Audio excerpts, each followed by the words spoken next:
Wala nang masasarap pa sa pakiramdam ng isang anak na uuwi sa isang tahanan na puno ng pagmamahal, na mayroong sasalubong na isang ama at ina sa tuwing matatapos ang eskwela.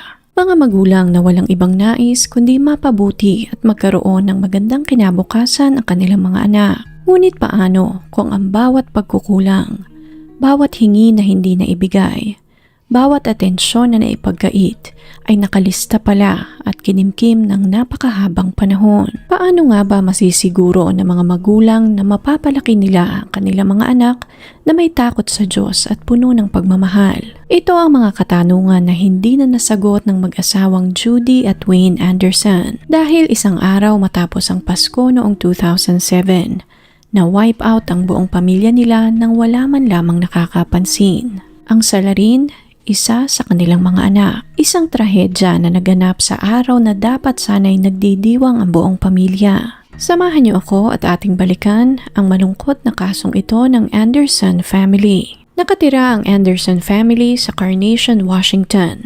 Iginagalang ang mag-asawang Judy at Wayne Anderson sa kanilang lugar. Si Wayne ay nagtatrabaho sa Boeing, habang si Judy naman ay nagpapatakbo ng local post office, kaya't halos kilala ni Judy lahat ng mga tao sa kanilang lugar. Nagkaroon sila ng dalawang anak, sina Scott at Michelle Anderson. Ayon sa mga malalapit sa kanilang pamilya, mabubuting tao ang mag-asawang Wayne at Judy. Wala silang kaaway at palaging available sa tuwing may nangangailangan. Ngunit taliwas ito sa pananaw ng anak nilang babae na si Michelle. Para sa kanya, walang ginawa ang kanyang mga magulang kundi paboran ang kapatid niyang si Scott. Pakiramdam niya din ay mas mahal pa nito ang asawa nitong si Erica. All through the years, pakiramdam niya ay isang disappointment ang turing sa kanya ng kanyang mga magulang, na wala na siyang ginawang tama, na mali ang kanyang mga choices, hindi maganda ang kanyang lifestyle. Hindi rin boto ang kanyang mga magulang sa kanyang nobyo na si Joseph. Pero hindi rin naman masisisi ang kanyang mga magulang dahil na mga puntong iyon, walang trabaho ang kanyang nobyo, walang ambisyon at maghapon lamang na naglalaro ng video games. Ayon sa mga taong nakakakilala sa magkasintahan, literal na napakatahimik lamang nilang tao. Medyo awkward, medyo weird, pero hindi mapanganib. Subalit maliwanag sa kasong ito na hindi naging magandang kombo ang pagsasama ng dalawa. Isang babaeng punong-puno ng galit sa kanyang dibdib at isang lalaki naman na halos hindi makabasag ng pinggan. Nagkakilala ang dalawa noong taong 2001. Mabilis na nagkamabutihan at hindi naglaon ay nauwi ang kanilang pagtitinginan sa isang relasyon. Ngunit katulad ng nabanggit kanina, hindi healthy ang relasyong nabuo nilang dalawa. Halos hindi lumalabas ang dalawa sa trailer truck ni Michelle. Wala silang halos kaibigan. Parehas na walang trabaho. Naburo ang dalawa sa loob ng trailer truck na iyon habang unti-unting nahuhulog sa depresyon dahil sa kanilang sitwasyon. Na mga puntong ito, halos isang taon nang nakatira sa trailer truck sina Michelle at Jacob. Pagmamayari ng mga magulang ni Michelle ang lupa kung saan nakapark ang trailer. Hindi sang-ayon sina Judy at Wayne sa lifestyle na ito ni Michelle. Pakiramdam nila ay sinasayang ni Michelle ang kanyang buhay sa pagkukulong sa trailer truck na iyon.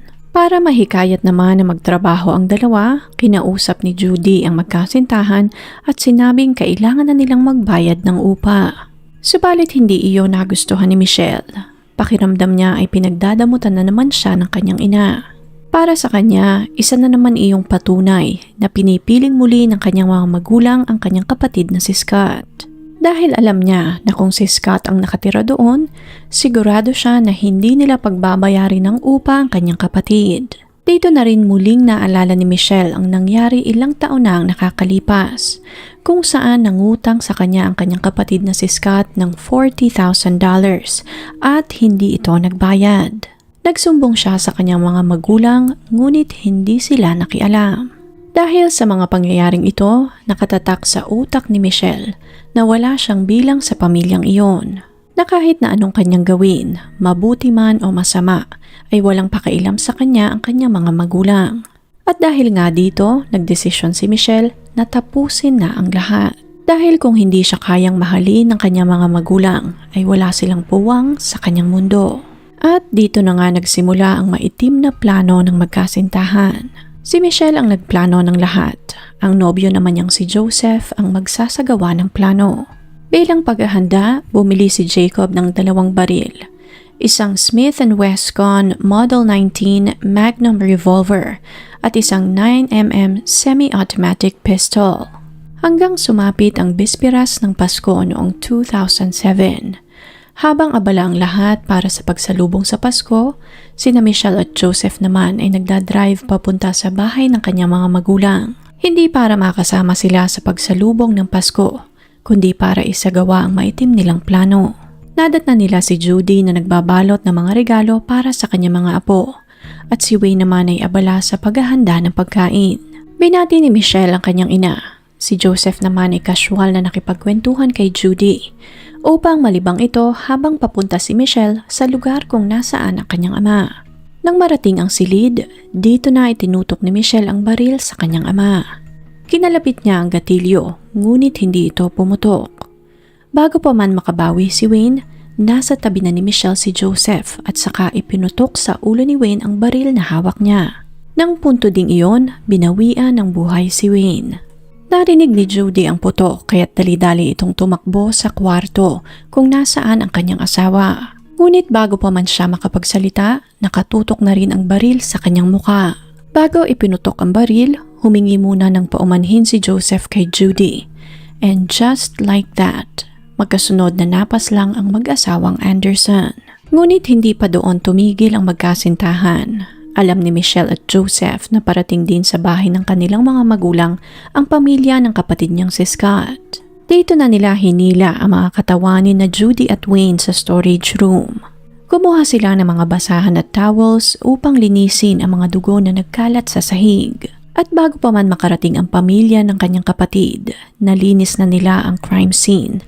Walang kahit na anong indikasyon kung ano ang nangyari ng mga puntong iyon. Maya-maya pa ay dumating na nga ang mag-asawang Scott at Erica kasama ang 2 maliliit nilang anak. Habang namamahinga sa sofa si Scott at ang asawa nitong si Erica, walang ano-ano, biglang pinuputokan ni Michelle ang kapatid. 4 na putok ang pinakawala ni Michelle. Tumama ang mga bala sa katawan at leeg ni Scott. At katulad ng kanyang mga magulang, ng gabing iyon, binawian din ng buhay si Scott. Nahagip din ng mga bala ang asawa ni Scott na si Erica, ngunit hindi agad ito binawian ng buhay. Bumagsak ito sa sahig. Na mga puntong iyon, may lakas pa ito upang gumapang papunta sa telepono na malapit sa kanya. Dali-dali niyang denial ang 911. Nakakonek siya sa operator, ngunit bago pa man siya makapagsalita, naagaw na ni Joseph ang telepono sa kanya. Dito na pinaputokan ni Joseph si Erica sa ulo. Katulad ng iba niyang kaanak, nasawi din si Erica ng gabing iyon. Sa kasamaang palad, walang nakuhang impormasyon ang operator na nakatanggap ng tawag. Walang sigaw, walang putok ng baril, kaya't hindi kaagad sila nagpadala ng rescue. Ngunit hindi pa doon natapos ang kalupitan ni na Michelle at Joseph. Na mga puntong ito, buhay pa din ang 2 pamangkin ni Michelle. Sina Olivia na 5 taong gulang at Nathan na 3 taong gulang pa lamang. Sa isip ni Michelle, palamunin ang 2 batang ito. Maaaring hindi na nila maaalala ang lahat ng nangyayari ng gabing iyon. Ngunit paano kung paglaki nila ay isuplong sila ng mga ito sa pulis? Dahil sa mga isiping iyon, nagdesisyon na magkasintahan na paslangin na din ang 2 bata. Subalit hindi makalabit ni Michelle ang gatilyo. Siguro'y dahil na rin sa katotohanan na wala namang kasalanan ang mga batang iyon. Pero desidido si Michelle sa kanyang plano, kaya't inutusan niya ang kanyang kasintahan na si Joseph na tapusin ang kanilang nasimulan. Na mga puntong ito, blanko na ang mukha ni Joseph. Itinutok ni Joseph ang baril sa batang si Olivia na noon ay nasa ilalim ng katawan ng kanyang ina at saka kinalabit ang gatilyo. Si Nathan naman ay nasa tabi ng walang buhay niyang kapatid at mga magulang. At bago pa nga makapagsalita ang bata, pinaputokan na ni Joseph si Nathan sa ulo. At ganoon kabilis na wipe out ang buong pamilya ni Michelle. Sa halip na kilabutan sa kanilang ginawa, tagumpay at excitement ang dumaloy sa ugat ni Michelle. Wala nang mga balakid sa kanyang buhay ang mga taong nang api sa kanya. Nang matapos ang lahat, muling naalala ni Michelle na nakatawag nga pala si Erica sa 911. Dito na nagpanik ang dalawa, hindi dahil sa kanilang nagawa, kundi dahil sa takot na baka mahuli sila. Kumaripas ng takbo si Michelle papunta sa front gate upang ilak ito, nang sa ganon ay madili ang mga pulis sa pagpasok sa kanilang property. Matapos iyon, sinimulan na nila ang paglilinis. Dumaan ang ilang minuto, biglang dumating ang mga pulis. Kumatok sila sa bahay ngunit walang sumasagot. Walang ingay, walang komosyon at parang maayos naman ang lahat. Kinatok din nila ang mga kapitbahay at sa kasamaang palad, wala din di umano silang narinig na kahit na anong ingay na nagmumula sa bahay ng mga Anderson. Dahil dito, nagdesisyon ng mga pulis na umalis na sa lugar. Marahil ay prank call lamang ang tawag. Nang makaalis ang mga pulis, nag-impake na sina Michelle at Joseph at saka dali-daling umalis ng bahay papunta sa Canadian border.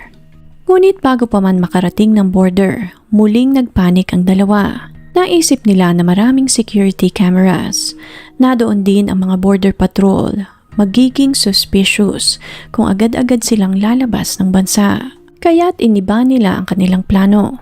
Sa halip na pumunta ng Canada, nag-reroute sila papuntang Oregon.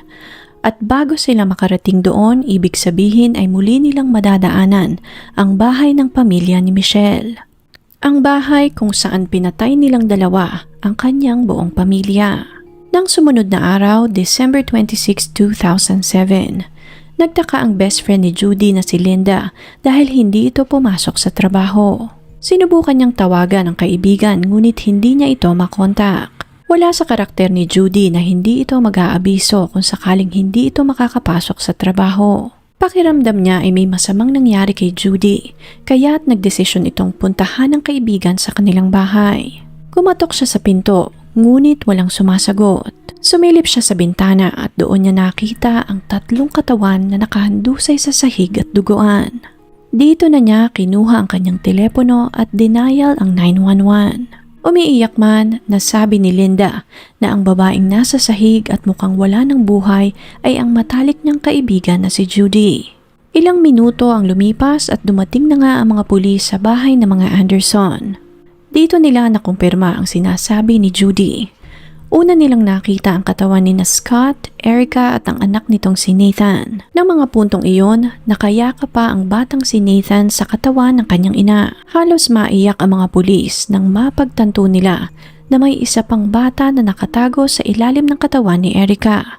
Ang batang iyon ay si Olivia. Indikasyon na sinubukan ni Erica na ipagtanggol ang kanyang mga anak, subalit hindi niya nagawang iligtas ang 2 bata. Base sa inisyal na investigasyon, walang signs ng kahit na anong panglalaban, walang mga nasirang gamit, walang kalat, wala ding forced entry. Malinaw na indikasyon na maaaring kakilala ng mga biktima ang gumawa ng krimen. Maliwanag din sa mga pulis na kung sino ang gumawa noon ay matindi ang galit sa pamilya. Habang inilalabas ang mga labi ng mag-anak, biglang tumigil sa tapat ng bahay ang sasakyan ng magkasintahang Michelle at Joseph. Nang dumating sila, nakalagay na ang mga crime tapes sa palibot ng bahay.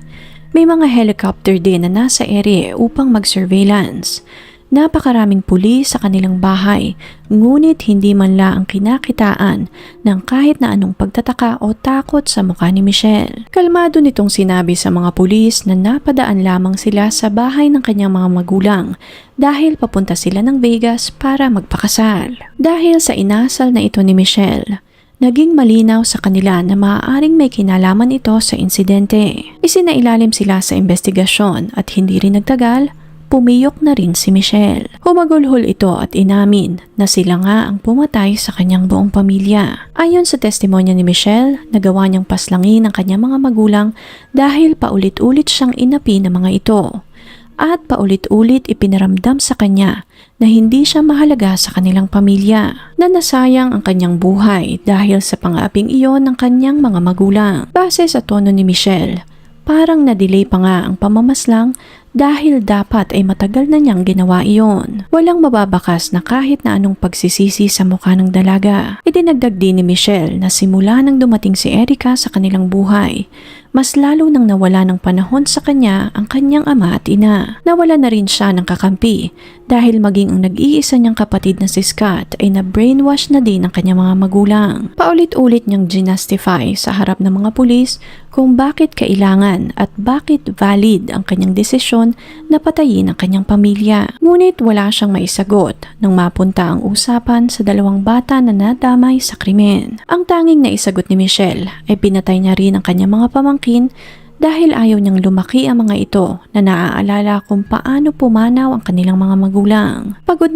na di umano siya sa paulit-ulit na paglapastangan ng pamilya niya sa kanya. Matapos ang investigasyon, si Michelle ay nakasuhan ng 6 na bilang ng pamamaslang kay Wayne, Judy, Scott, Erica, Olivia at Nathan. Isinulong ng prosekusyon ang parusang kamatayan para kay Michelle. Si Joseph naman ay umamin rin sa kanyang partisipasyon sa krimen. Ngunit paulit-ulit niyang sinabi na nagawa lamang niya iyon dahil pinaikot siya ng kanyang nobya. Siya di umano ang ipinain ni Michelle upang isagawa ang pagpatay. Matapos ang trial, si Joseph ay nabigyan ng parusang habang buhay na pagkakakulong. Si Michelle naman ay nabigyan ng 6 na magkakasunod na habang buhay na pagkakakulong at pareha silang hindi mabibigyan ng tsansang maparol. Sa kabila ng lahat ng nangyari, walang mababakas na kahit na kaunting pagsisisi sa mukha ni Michelle. Walang luhang pumatak habang tumatakbo ang paglilitis. Walang emosyon habang ipinapakita ang larawan ng kanyang buong pamilya sa trial.